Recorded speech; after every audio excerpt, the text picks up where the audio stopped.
on a ici une application qui définit clairement un endomorphisme de R de x. Et il permet également de définir un endomorphisme de R de nx à condition que R de nx soit stable par cette application linéaire-là de R de x dans R de x. Et pour tester que R de nx est stable par cette application linéaire-là, il suffit de regarder les images par cette application linéaire-là des polynômes xk, k variant de 0 à 2n, qui génèrent ce R espace vectoriel-là. Maintenant que l'on a bien validé que l'on a ici un endomorphisme de R de nx, on nous demande de déterminer les éléments propres de phi, à savoir ses valeurs propres et ses sous-espaces propres. La première idée serait de revenir à un problème matriciel en écrivant la matrice de phi dans la base canonique de R de nx.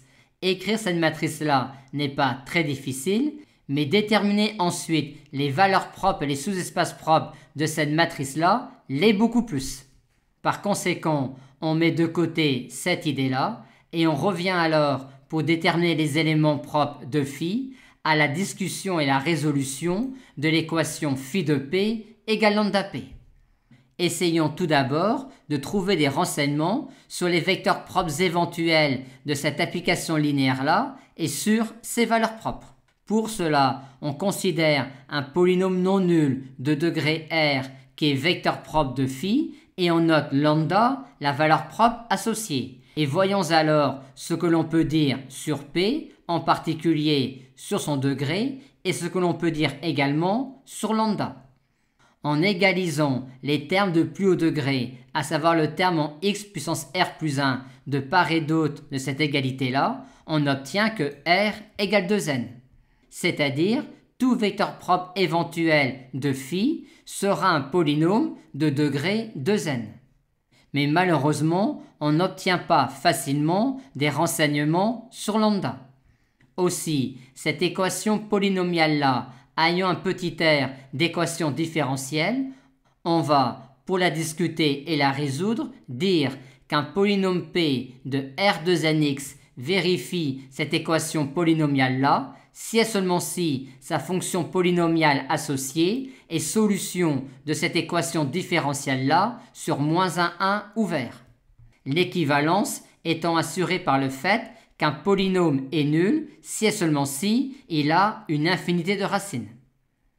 Or, après résolution de cette équation différentielle-là sur -1 ouvert, on trouve que ces solutions sur -1 ouvert sont ces fonctions-là, où mu est un réel quelconque.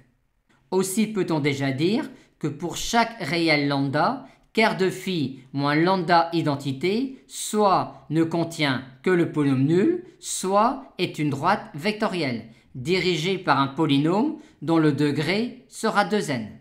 Et les valeurs propres de phi sont alors les réels lambda pour lesquels on a ici une fonction polynomiale de degré inférieur ou égal à 2n.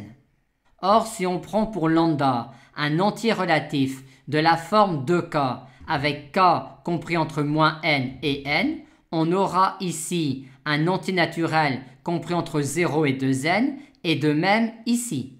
Par conséquent, pour ces 2n plus 1 valeurs de lambda, lambda sera bien valeur propre de phi, et son sous-espace propre associé sera la droite vectorielle dirigée par le polynôme 1 moins x à la puissance n plus k fois 1 plus x à la puissance n moins k. Et il ne peut pas y en avoir d'autres vu que la dimension de E est 2n plus 1.